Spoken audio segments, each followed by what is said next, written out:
What's happening, everybody? Welcome back to the TB Toycast YouTube channel. And of course, it is Saturday, so you know what that means. It's time for another edition of What's on the Pegs to see what I'm finding out in my toy hunts.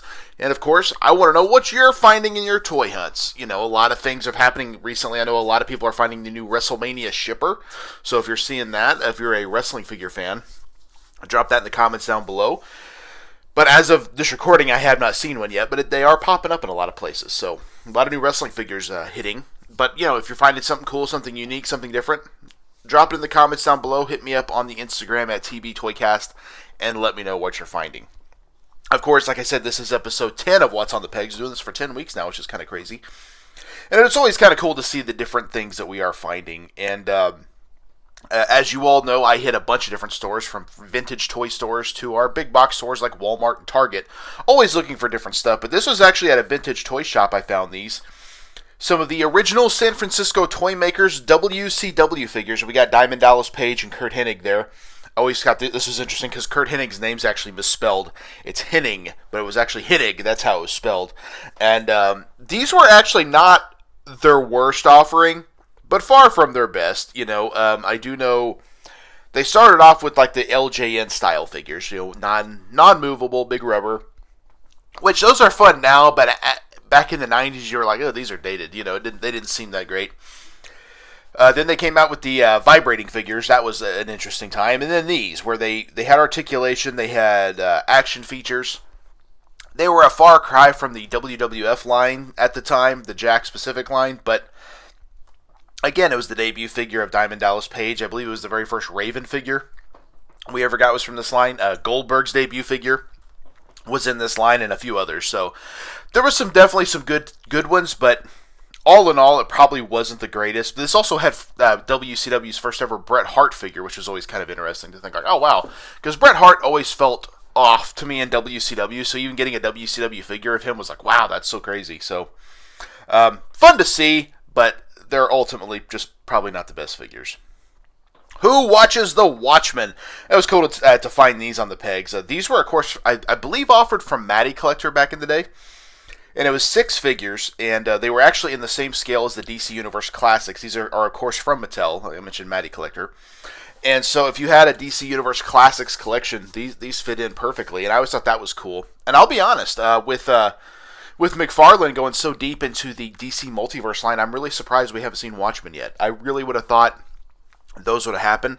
I guess technically it still can. He's still got the license for probably another, for 15 months or so. So it's probably going to happen, but it's also one of those things where I get you want to space things out, but also you don't want to wait too long because then you miss out on stuff like that. So I would love to see a DC Multiverse, you know, Dr. Manhattan or the Comedian or Ozymandias. But it hasn't happened yet, so it may. We'll see what happens here. But he also did, a while back, he did, I can't think of the guy's name right off the top of my head, but he was a part of the Wildcats. And I'm like, oh, that's cool, but like, where are the rest of the Wildcats? Where's Spartan? Where's Maul? It was Grifter, that's who he made. But it's like, come on, give us the rest of the Wildcats. That would be fun, but that hasn't happened yet either. So we'll see. Hopefully those get completed before the line runs its course. But $40 for these, not terribly expensive for an online exclusive back in the early mid 2000s, I guess, probably. So not horrible, but cool to see at a vintage toy shop for sure. And then some classic Toy Biz X-Men. Oh, these will always be good. I loved this line as a kid. I'll never forget. I've told this story multiple times, but the very first time I ever saw them, I was at school. I was like in first or second grade. I think I was in first grade, as a matter of fact. And a kid had a Wolverine figure. And I knew nothing about who X-Men was. I knew nothing about it, but I'm just like, that's freaking amazing. I have to have that toy. Because he kind of looked like a wrestler, right? He had the long boots, the spandex. I mean, you could kind of make that assumption. And I remember later that day, I had a little bit of money. Talked my dad into taking me to Walmart, and I picked up a 2-pack of Wolverine and Sabretooth and then a single figure of Juggernaut.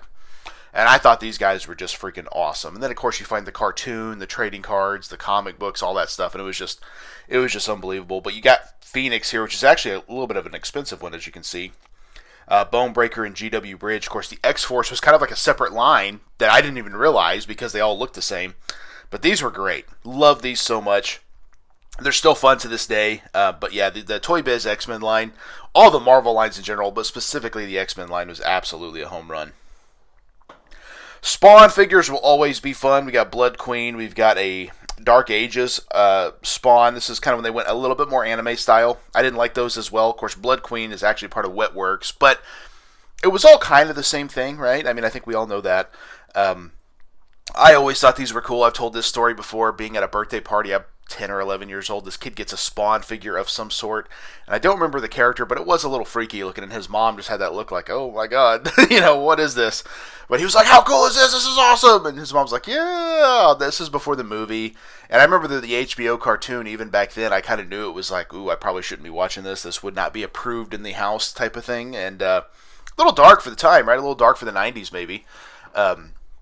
But yeah, always been a Spawn fan. I love the movie. I would love to see it remade. I've heard they've been planning that for years, so it just hasn't materialized. Hopefully it does at some point. But yeah, Spawn, definitely a fun movie and a fun toy line for sure. And $6 for Blood Queen, you can't beat that for a vintage toy. That's not bad at all. Basically retail. Blade, a Toy Biz Blade from the movie. This $30, a little expensive for a vintage figure, but I know this one's a little hard to come by. In fact, I always thought this was interesting because Blade, when that movie came out, I remember Blade from the Spider-Man cartoon. I remember seeing him, but thinking, well, that can't be the same one. This is an R-rated movie. This is a kid's cartoon. But I mean, it was like, well, on the cartoon, he was hunting vampires. Like, that's what this guy's doing. Is it the same one? But if you remember that first Blade movie, they didn't really put Marvel Comics all over it. It was kind of more presented as just this horror film. And I think by Blade 2 or 3, they kind of embraced the Marvel Comics aspect of it. But yeah, I always thought Blade was a fun series. I know it's supposed to be relaunched at some point as part of the MCU. And Wesley Snipes himself made an appearance as Blade in Deadpool Wolverine. So I think it'd be cool. I've always been a big fan of Blade. This is an awesome looking figure. I mean, it really looks like Wesley Snipes, for a figure that probably came out in 1998. It's pretty solid, actually. So definitely cool stuff to see, that is for sure. Classic Teenage Mutant Ninja Turtles. We got April O'Neil. We got Rocksteady. Of course, the Rocksteady figure is a more modernized version. You can tell by the logo and everything else. Still cool. $50 brings it home. Not exactly cheap. April O'Neil is $90.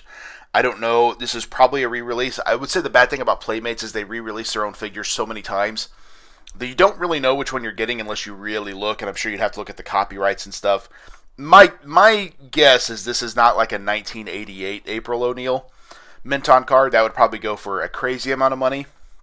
But it's still the same figure. And I still will put this toy line up against almost any other toy line. For a first wave, it's one of the greatest I've ever seen. I recently covered this on Tales of the Toy Box. Go check that out right now. And to me, it was like you get all the Turtles. You get Splinter, Shredder, Foot Soldier, Bebop, Rocksteady. It was perfect. You get all these fun characters. They all look really cool. Like, it would be a line where you literally were like, I have to have all 10, right? Like, you can't not have them. And seeing these now, even to this day, we see these re-released at Walmart. It always stops me in my tracks. And Walmart has the newer Ninja Turtles as well right now, from the newer cartoons and stuff. And those don't ever move as well as these vintage ones. There's something special about the vintage look. I would like to know what kids are thinking today, if they're more into vintage than modern. It's hard to say, but man, there's something, like I said, there's something very special about these, that is for sure. And speaking of Teenage Mutant Ninja Turtles, how about this? We got 3 NECA Universal Monsters / Ninja Turtle figures. These were great. I thought these were going to be a home run. I think NECA took a little too long to get them out, but we got Michelangelo as the Mummy, Raphael as Frankenstein's monster, and then Raphael again as the Wolfman. I think that was part of the problem. They should have spaced it out a little bit more. I do know in the old Playmates line, they all had like 2 characters, but it's like, how are you going to have Raphael as 2 characters? How are you going to have Michelangelo as 2 characters? It just doesn't, it's weird. April as Frankenstein's, or as Bride of Frankenstein. Splinter, I think, was Van Helsing, and Casey Jones is the Phantom. And I think Shredder was Dracula. That's a newer one they have. But, like, where's Bebop and Rocksteady? Bebop and Rocksteady would have been great in this. But that's just not the way they went. I think these are fun, but they're very much a one and done. You know, you probably would be a fun thing to get, and then you're like, yeah, okay, I got those. Now on to the next thing. And honestly, I would love for Playmates to re-release the classic Universal Monster ones. I think those are so much fun. It's one of the coolest sublines they ever did. So I guess time will tell on that if they can make it happen with the license and everything. So we shall see. This was definitely one I had to get a picture of. A Mighty Morphin Power Rangers Lightning Collection, Lord Zed and Rita Repulsa 2-pack. This, of course, comes from Hasbro. Of course, now we know the Lightning Collection has basically come and gone. These figures were absolutely phenomenal. But I felt like a big problem was they tried to focus on all versions of Power Rangers, when in reality, I would say most people were just into Mighty Morphin. Now, I know there are some exceptions, but I would say most people listening to this that are in my generation were more Mighty Morphin. Maybe a Zeo. I watched all the way through Turbo. I remember watching some Power Rangers Turbo, but not really digging it. And that's when I fell off. I remember watching Zeo and being like, But Tommy was still in Zeo, so it's like, okay. And then they went to Turbo, and now the little kid's in there, and I'm like, okay, I don't like this anymore. But these classic characters, give these to me all day long. Lord Zed, Rita, Goldar, King Sphinx, oh yeah. Right up my alley. That stuff was always super cool, so it's definitely cool to see that. This is a fun one from, of course, from Boss Fight Studio and Popeye Classics. Poop Deck Pappy with Pookie Jones in there. Boss Fight's doing great stuff. I think they slide under the radar a little bit as a line we don't hear as much from. But, man, I think Boss Fight's doing really good stuff. With the Cerazoic Warriors, those are really cool. The Popeye figures are great. As you can see, $40 for this takes us home. A little on the expensive side, but if you're a Popeye fan, these would be really, really cool. And, we obviously had Popeye figures in the past, but I'm like, man, this is a fun one. It was definitely enough to stop me in my tracks. Did I pick it up? No. Had it actually just been Popeye? Who's to say? But yeah, I thought it was cool to see. And I was like, I don't know if I need it, but that is fun. And then one of the last ones I spotted here, this one was great. How about a starting lineup, 1991 Michael Jordan? This was quite a thing to see on the pegs, honestly. I was like, whoa! It really shocked me because the starting lineup figures are really not hard to come by as far as the ones you want. Most of the time, they're relatively cheap. But there are a few exceptions. Michael Jordan is definitely one of those exceptions. His starting lineups are not cheap. $50 for this is about what it goes for on eBay. So it's not a bad deal, but again, a $50 figure from 1991 is a lot of money, but it is really cool too. So my good friend Daniel Cross actually spotted this the other day and got it for, I think, less than $20. So, being in a store, you might be able to negotiate a little bit, like, hey, would you take any less for this? And they may be like, yeah, for sure, we'll take it. I mean, it depends on how long they've had it, right? I mean, I could go back in a week and this be gone as well. So that's sometimes the thing with these toys. You just never know. Sometimes they move quickly and then you never see them again. And so that picture may be the only proof that I ever actually saw this Michael Jordan. It's hard to say, but that's all I got. Now I'm going to throw one more picture up. This, of course, comes from Daniel Cross over there. And if you have some stuff you're finding, send them my way and I'll throw them in future episodes. This was a cool picture. This comes from the store Toy Vomit over there in Kentucky, I believe. But you can see the AWA carded figures of the Long Riders, Baron Von Raschke and Rick Martel. Those are always really cool to see. Power Town's got some Remcos coming out in this style. Hopefully. We'll see those at some point. We've got the original San Francisco Toy Makers Nasty Boys Minton card in the green. That's really cool. Some classic superstars. Looks like we got Stone Cold and Roddy Piper, and then Rhythm and Blues and Jimmy Hart in a 3-pack. We got Brock Lesnar and Frank Mir in a UFC 2-pack. That's pretty wild to see. Some TNA Toy Biz 2-packs as well. Is that Chris Sabin and Kevin Nash? That was a moment in time. Sting and Jeff Jarrett and a few others. But really cool stuff. I mean, seeing this stuff too is also, it makes it feel like it's a museum in a lot of ways. Because, I mean, when's the last time you saw in person an AWA Remco figure, right? Minton card. It's kind of crazy to see. And it's like, wow. And I think those were so far ahead of their time. The first line was soft goods, and like everybody had soft goods of some sort. Not everybody, but most everybody did. Ring jackets, vests, the whole deal. Really, really cool stuff. I always thought those figures were just absolutely excellent. I remember there was a store called Woolworth when I was a kid, and looking back on it, because this is probably like the early 90s, the late 80s, they had a bunch of AWA figures.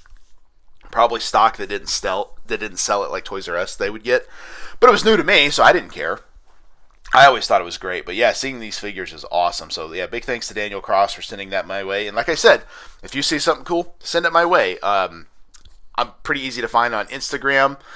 You can, drop it in the comments below. I don't know if you can post pictures in the comments or not. But yeah, TB Toycast on Instagram is probably the easiest way. And just be like, hey, I thought this was cool. Throw this up on Tales of the Toy Box, and I will save it and put it in a future episode. But that's all I got. Thank you guys for checking out What's on the Pegs. Make sure to check out my unboxing videos. I do 3 unboxings every week, every Monday, Wednesday, and Friday. And we also have Tales of the Toy Box, which will be coming up as I record this later today. So stay tuned for that for episode 3. And we also do a podcast, TB Toycast. That was the originator, started in about 2021. We have a different main event covering a classic toy line. Plus we have all the news and happenings of the toy world for that week. So check that out as well. Thank you guys for checking out the TB Toycast YouTube channel. And we will see you in the toy aisle. Yeah.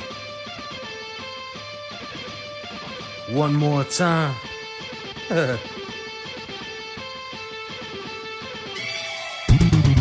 It ain't over till I say it's over. So lock the cage up, cause this is a takeover. The wait's over. If this the final time we meet, then you'll be on your back on my feet. Then I'll tip the cage over as a hangover. I'm super fly so I can splash off the top. And I can shut down the shot. Randy Savage, I'm the